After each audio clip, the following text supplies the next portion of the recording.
Good morning. Good early morning to you. Hey, give you a second to log on. It's early. As you can see, I still got my robe on. I'm in California, so it's not even 8. But I want to share something with you really quickly. I think is gonna make a lot of sense and prayerfully be edifying to you today, particularly as we get ready to go into Sunday. Good morning. Good morning to each of you. Good morning. Not gonna be on forever. I gotta get dressed, still in my pajamas and throwing the cap because I had sleep hair. But I want to share some thoughts with you today. I think will be edifying. I think that they're gonna help you as it relates to just the way that we do things now, the way that we consume things spiritually. So I want to just give a few more people an opportunity to come on, and I'm going to go right into it, and then I want to have a word of prayer for you. I will say that I think that we're coming into a time of revival, and not necessarily revival in this overly religious sense, but I mean revival because to a certain degree we need to be revived. When the world changed, how we do things change, how we engage spiritually change, how we connect with God in many ways has changed, and I think that there's going to be not simply a restoration to how we used to connect with God, but I think a greater appreciation. But here's what God spoke to me and my wife in the middle of the night as we were up talking and praying for our family and praying for our churches. I think that because of the pandemic and because of the way that we have not been able to engage in our congregations the way that we used to, and of course we've got online service and many are doing service again slightly different, but I think that over the course of the year, being moved away from how we used to worship, I think has affected many people. And like, for example, even in our own home, for the most part, we are experiencing our online service, and sometimes we're distracted. We might be eating breakfast when we're doing it, or we might be doing that in the middle of juggling, kind of half listening or half experiencing. When you think about what the worship experience used to be like, think about it, man. You would get up, you would get dressed, depending on your culture, your style, you put on your Sunday best, whether that was a suit and tie or ripped jeans and a t-shirt, if you doing it one LA style. But you would prepare yourself. You would get up in the morning, you'd be excited, you would prepare yourself, you would prepare your heart, and then you would come with the expectation of worshiping God in this setting and receiving from God in an environment that was conducive for that, right? And we would all have encounters because we weren't distracted, and because we were focused, and because we had prepared our hearts, and that overnight, literally, that type of experience overnight was taken away from us. And so we said, cool, we got live stream, we got live service, we got YouTube, we got online channels, we got all this sort of thing.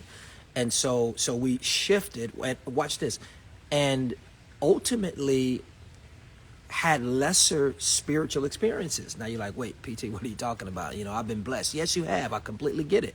But when you take the fact that you didn't drive, you didn't get in your car and drive, you didn't hop in the shower and pray, you didn't get your spirit right, or aligned, so to speak, to prepare, trust me, the spiritual experience, although impactful and empowering, God will never leave us without a grace to grow, still not quite the same. And I get it. We had to do it. You know what I mean? Because of the pandemic and because of the reality. I mean, I think we're encroaching upon 500,000 people dead in LA. Oh, don't get me wrong. The pandemic was real. You know what I mean? And it is real. And prayerfully, we're moving toward coming back to a healthy place. But what I'm getting at is I think, man, that perhaps we lost something. And for some of you specifically, it may look like, struggle for you. Maybe your bouts with anxiety and depression, if you look back over the year, have increased. Not to mention, watch this, not to mention this level of spiritual engagement being taken away at a time when we need spiritual engagement more than ever as we consider all the things that are taking place. And so that was, quite frankly, like, for us, maybe you guys have been seeing this already, but for us, that was a real awakening for us as we thought about our own family, as we thought about our spiritual family. And what you don't know is behind the scenes, we've been working on technology that will enhance this experience significantly until we can, move into different things and new ways to connect with people. But you know what it is? You know what's stronger than technology and programs and all the other things that we're working on to make our experience real, or even more real and more beneficial? What's more powerful than that is a mindset. And that's what I wanted to talk to you about real quick today. I think that, so what we've implemented in our house is, hey, starting tomorrow, we're not coming to church in our pajamas. You know what I mean? We're going to wake up. We're going to, shower, get dressed early in the morning. You know what I mean? Grab our Bible and walk into whatever room, maybe it's a theater, whatever room we're going to walk into and worship God together. And we're not going to be spectators. And that's what I want to say to you. Small group is in the house. Oh, great. Small group is going to help majorly. I saw somebody say they signed up for TPH LA small group. But what's going to help majorly is, what I was getting at, we're not going to be a spectator, man. We're going to come in there. We're going to worship. We're going to get there early because now, it might take you 5 minutes to log on. Come on, family.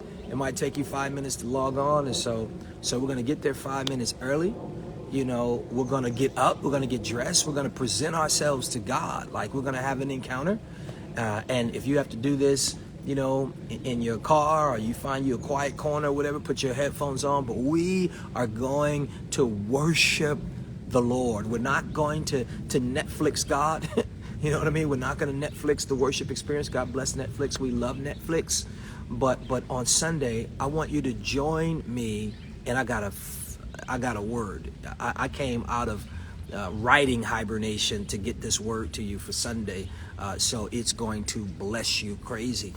But let's get up. Let's get to whatever device we're going to use, 5-10 minutes early. Let's set it up. Let's get dressed.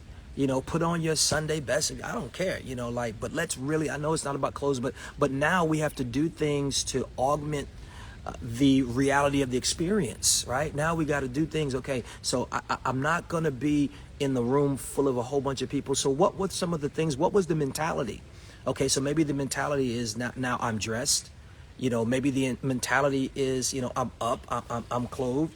Maybe the mentality is I'm not sitting back saying, man, Roosevelt is killing that song, or Whitney is killing that song, or Elliot is killing that song, but I'm killing that song, right? And that's the awesome thing, is you can be as loud as you want to, singing how amazing Jesus is. And if that's not necessarily your gift, nobody will know.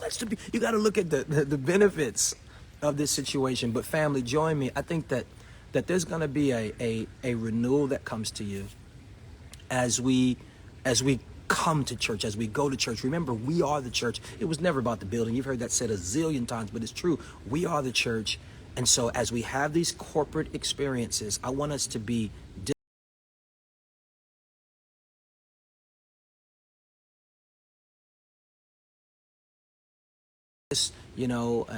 I'm going to the 7 o'clock service because that's 10 o'clock service on the East Coast. But I'm going to get up. I'm going to get dressed. I'm going to get my word. I'm going to worship when they worship. I'm not going to just get up and log in when I feel like it. It's not Netflix. Netflix, that's how you get down with Netflix. Church, no, man, because there's this corporate thing. See, here's the thing. You could...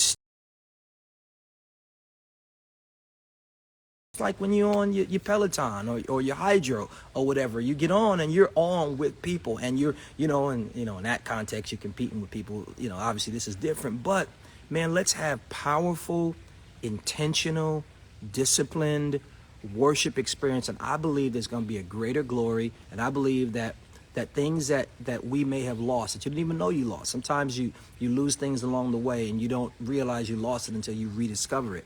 I believe that's going to happen. There's going to be a rediscovery of spiritual vitality and renewal. And, I encourage you, maybe get with a few people and you guys go to church together. Get in your car.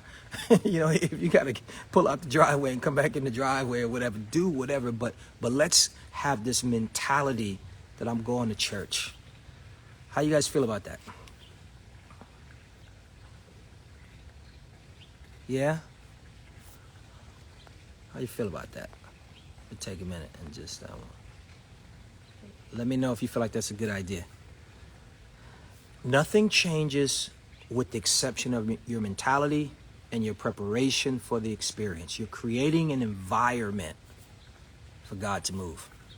So, man, this is something, again, me and Sarah, we were just up in the middle of the night just talking about family and life and ministry and things, and we were praying, and we realized that it is quite possible that the experience has been lessened, not because the building was taken away, but because the mentality and the disciplines were taken away.